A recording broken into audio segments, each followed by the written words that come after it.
आवाज विशेष कार्यक्रम में आपका स्वागत है और विशेष में इस समय हमारे साथ है राष्ट्र चेतना प्रेरणा मंच के डॉक्टर विनोद अनावरत। डॉक्टर साहब हमेशा एक यूनिक प्रोग्राम के साथ जुड़ते हैं। आज भी एक खास यूनिक प्रोग्राम हम इस प्रोग्राम से आपको जोड़ते हैं। दरअसल इस प्रोग्राम से जोड़ने का मतलब है कि इस प्रोग्राम को समझना है इस दृष्टि में कि पारंपरिक टर्म में बाबा साहेब डॉक्टर अंबेडकर का प्रयाण जो कि 6 दिसंबर 1956 में हुआ, लेकिन बाबा साहेब का जाना और एक बड़ी चेतना को उत्पन्न करके जाना, ये चेतना राजनीतिक है, सामाजिक है, सांस्कृतिक है, धार्मिक है, आर्थिक है। और इन सारी चेतना को इस वक्त जब 600 साल बाद जब अभिवादन किया जाता है, तो यह अभिवादन कैसा हो? क्या केवल ये कृतज्ञता हो बाबा साहेब के कार्य के प्रति? क्या ये केवल कृतज्ञता हो या फिर उनके जो कार्य है उसकी स्तुति हो? तो डॉक्टर साहब ने इसमें एक नई बात को जोड़ दिए और उन्होंने इसे राष्ट्र चेतना दिवस के रूप में लोगों के समक्ष लेकर आए। उनका यह कहना है कि भाई राष्ट्र चेतना दिवस मनाकर बाबा साहेब की स्मृतियों को याद किया जाए और उनके प्रति वास्तव में कृतज्ञता व्यक्त की जाए। लेकिन इस दिवस का वास्तविक अर्थ क्या है और इस दिवस की गंभीरता क्या है, इसे हम समझेंगे डॉक्टर विनोद अनावरत जी से। डॉक्टर साहब, कार्यक्रम में आपका स्वागत है। डॉक्टर साहब, हर बार आपके पास में एक नई बात होती है। इस बार आप राष्ट्र चेतना प्रेरणा मंच के साथ एक नई बात को लेकर आए हैं कि बाबा साहेब को अगर अभिवादन करना है, उनको कृतज्ञता उनके प्रति व्यक्त करनी है, तो ये राष्ट्र चेतना दिवस होना चाहिए। क्यों लगा आपको ऐसे?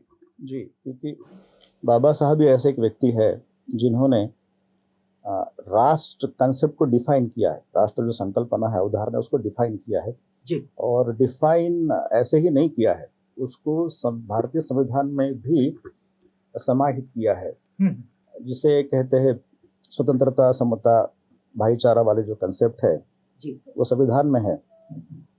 लेकिन वो एट द सेम टाइम कहते हैं कि संविधान तो इन बातों को मान्यता देता है, लेकिन उसके साथ ही ऐसी हमारे सामाजिक व्यवस्था है, सामाजिक सिद्धांत है जो इन मूल्यों को नकारते हैं। तो इन मूल्यों को नकारने वाले भी लोग रहेंगे और इन मूल्यों को स्वीकारने वाले भी लोग रहेंगे। लेकिन यदि इन मूल्यों को स्वीकारने वाले लोग कुछ चंद जातियों के हैं, मतलब ऐसा क्यों कर रहे हैं वो? क्योंकि बाबा साहब को मानते हैं कि वो हमारे जाति के हैं। यदि ऐसा करते तो बाबा साहब का वो अपमान ही है। मैं समझता हूँ अपमान है, हालांकि अपमान कहना उतना उचित नहीं होगा, लेकिन भावनावश वो करते हैं।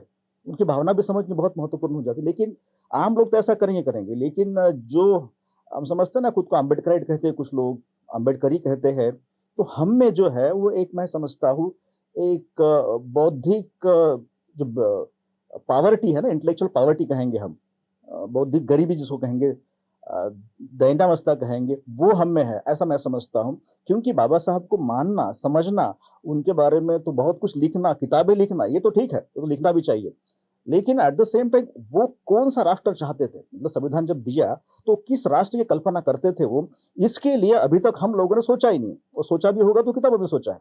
उसको अमली जामा पहनाने के लिए करना क्या पड़ेगा?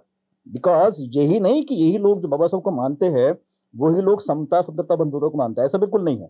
इनके अलावा भी भारत में ऐसे लोग हैं, लेकिन उनके पास एक प्रोग्राम नहीं है और प्रोग्राम के साथ बैनर नहीं है, और एग्जैक्टली किस तरह से जाना चाहिए हमें आगे, इस प्रकार का प्लान न होने के कारण वो मतलब सोचते हैं कि भाई कहाँ जाए, क्या करे, और इसलिए वो रिएक्शनरी मोड में आते हैं। बिकॉज जब यहीं के जो उन मूल्यों को नहीं मानने वाले लोग उन पर अटैक करते हैं किसी कारणवश, तो वो काफी रिएक्शन के मोड में आते हैं। तो इस प्रकार राष्ट्र विरोधी जिसको कहेंगे हम, मतलब इन द सेंस कि संविधान की उन मूल्यों को न मानने वाले लोग राष्ट्र विरोधी है, और जो मानते हैं वो केवल रिएक्शन के मोड में रहते हैं, क्योंकि इस प्रकार का इंतजाम उन्होंने किया है। तो आप क्या चाहते हैं? क्या ये जो राष्ट्र चेतना दिवस जो है इसकी वास्तविक संकल्पना क्या है? हम जो चाहते हैं कि राष्ट्र संकल्पना को मानने वाले लोग, ये बहुत बुद्धिस्ट भी है, जिसको यस्सी कहते, दलित भी है, क्रिश्चियन भी है, सिख भी है, उन तक इस विचार को ले जाना पड़ेगा। और इसलिए नहीं, एक्चुअली ये डिफिकल्ट इसलिए भी है क्योंकि बाबा साहब अल्टीमेटली एक व्यक्ति है। तो कुछ लोग व्यक्ति पूजक नहीं है, व्यक्ति विभूति पूजक नहीं है भी, लेकिन बाबा साहब को विभूति के बजाय एक यदि समझते हैं कि उन्होंने एक राष्ट्र संकल्पना दी है, तो इस बारे में रैलिंग पॉइंट कर सकते बाबा साहब को हम, और बाकी लोगों को जरूर जोड़ सकते हैं। और इसके अलावा मैं समझता हूँ कोई दूसरा रास्ता भी नहीं है। मतलब जो भी मुस्लिम है, क्रिश्चियन है, हाँ, हालांकि हुआ यूं है, इसके पहले भी क्योंकि उन्होंने कुछ लोगों ने पॉलिटिकल इस्तेमाल किया है तो इसलिए विश्वास भी नहीं होता लोगों को। लेकिन यहाँ पॉलिटिकल बात नहीं है, यहाँ बात है नेशन की। जब नेशन मतलब भाईचारे की भावना, अपनेपन के एहसास की भावना, बाबा साहब ने जो डिफाइन किया है। तो यहाँ हमें तो इंडिया में इंडियन लोग नहीं मिलते। इंडिया में जो मैंने देखा, भारतीय लोग हमें मिलते हैं, 2 दिन मिलते हैं केवल मुझे, 15 अगस्त के दिन और 26 जनवरी के दिन, जो झंडा लहराते हैं ना, नेशनल फ्लैग, तभी दिखते हैं भारतीय लोग। अदरवाइज हमारे यहाँ भारतीय लोग नहीं होते हैं। मतलब कोई अमुक जाति का होता है, तमुक जाति का होता है, अमुक धर्म का होता है। तो इसीलिए ये जो कंसेप्ट है, नेशन का कंसेप्ट, इसको लेकर आगे जाना पड़ेगा, समाज में बात करनी पड़ेगी और उनको साथ में लेकर फिर आगे एक Bharat, India as a nation निर्माण करना पड़ेगा। और यही बाबा साहब की चाहत थी। और इसीलिए जो प्रियम्बल है, प्रियम्बल में we the nation, Indian nation की बात कही गई थी। लेकिन बाबा साहब ने कहा, अरे अमेरिकन लोग, उन्होंने उस वक्त कहा था कि हम तो नेशन नहीं है, नेशन नहीं है। इसीलिए जब उन्होंने माना तो हम तो यहाँ हजारों जातियों में बटे हुए लोग हैं, तो नेशन कैसे हो सकता है। तब वो बात बाबा साहब की मानी गई कि हाँ हाँ ठीक है, then we the people of India accept किया गया। यदि ऐसी बात है तो फिर हमें वी द पीपल केवल बोलने से, 26 नवंबर के दिन केवल बोलने से बात तो बनने वाली नहीं है। मतलब वो वी द नेशन, मतलब इंडियन नेशन का निर्माण कैसे हो सकता है, इस पर सोचने के लिए काम करना चाहिए। ठीक है, आपने उस दिन नहीं कर पाए, सोच नहीं पाए, 6 दिसंबर के दिन सोचिए और राष्ट्र चेतना दिवस के रूप में मनाइए। और हाँ, केवल वो अपने जाति का तमगा लगाकर और फ्लैग लगाकर नहीं होना चाहिए, और इन लोगों तक जाइए। लेकिन आप ऐसा क्यों मानते हैं? क्योंकि इस दिवस पर तो बहुत सारे कार्यक्रम भी होते हैं, इसमें कुछ संगीत में कार्यक्रम होते हैं, लोग गीतों के जरिए नेशनहुड की ही बात करते हैं, उनके प्रबोधन के जरिए, उनके भाषणों के जरिए तो ये बात होती है। क्या ये राष्ट्र चेतना नहीं होती? जी नहीं, आपने जो देखा होगा ना प्रोग्राम, जो हम भी देखते हैं, 6 दिसंबर के जो प्रोग्राम होते हैं, अधिकतर होते हैं, बाबा आप कितने महान हो, ठीक है, आप ही, मतलब आपसे तो बहुत कुछ हो अच्छा, गया। मतलब आप कहते हैं कि ये स्तुति होती है? बस स्तुति के अलावा कुछ नहीं होता है। और स्तुति वही होती है, 14 अप्रैल के दिन भी वही होता है और 6 दिसंबर के दिन वही होता है। केवल इतना ही फर्क होता है कि इस दिन नाचते नहीं है, इतना नाचते, मतलब उस प्रकार से नाच गाना जो होता है ना, बैंड बजाना, ये नहीं होता है। बाकी और कुछ फर्क नहीं नजर आता मुझे। तो क्या होना चाहिए खास तौर पर, जैसा कि आपने बात तो ये कही कि जितने जाति धर्म के लोग हैं और वो उनमें जो मानवीय मूल्य हैं, मानवीय संवेदनाएं हैं, इसके साथ जो आगे बढ़ने वाले लोग हैं, इन सबको साथ लेकर बाबा साहब को अभिवादन करना चाहिए। लेकिन ये अभिवादन किस तरह का, मतलब साथ लेना मतलब क्या?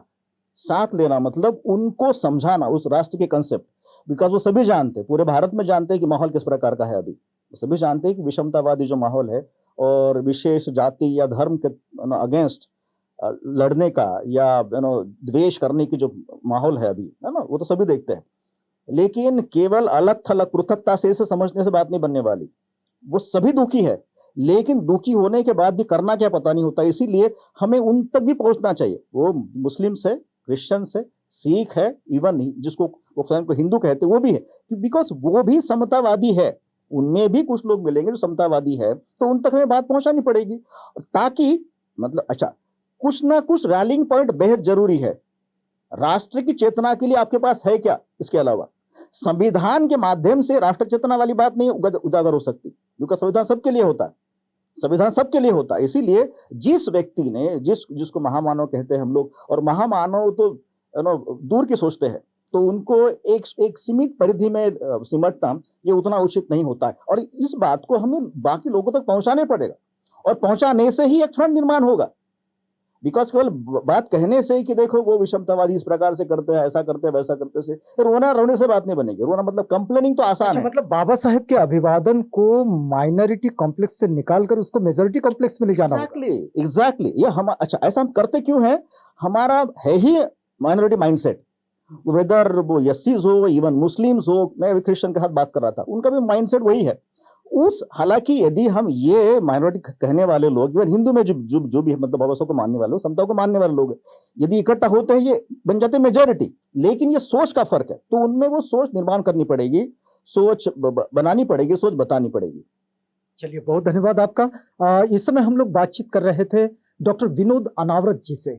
डॉक्टर विनोद अनावरत एक उन इंटेलेक्चुअल्स में आते हैं, वैसे तो पेशे से वैज्ञानिक है, लेकिन इस सोच के साथ आगे बढ़ते हैं कि हम अपने बेहतर राष्ट्र के निर्माण में हम योगदान कैसा दे सकते हैं अपने सामाजिक कार्यक्रमों के जरिए, अपने सांस्कृतिक कार्यक्रमों के जरिए, अपने सांस्कृतिक एक्टिविज्म के जरिए, यानी कि सांस्कृतिक गतिविधियों के जरिए। तो हम इस बातचीत को यहाँ पर रोकते हैं। डॉक्टर साहब, आप हमारे साथ आए, हमसे बातचीत की, इस पूरी बातचीत के लिए आपका बहुत धन्यवाद। आप बने रहिएगा आवाज इंडिया के साथ, प्रोग्राम आगे भी जारी है।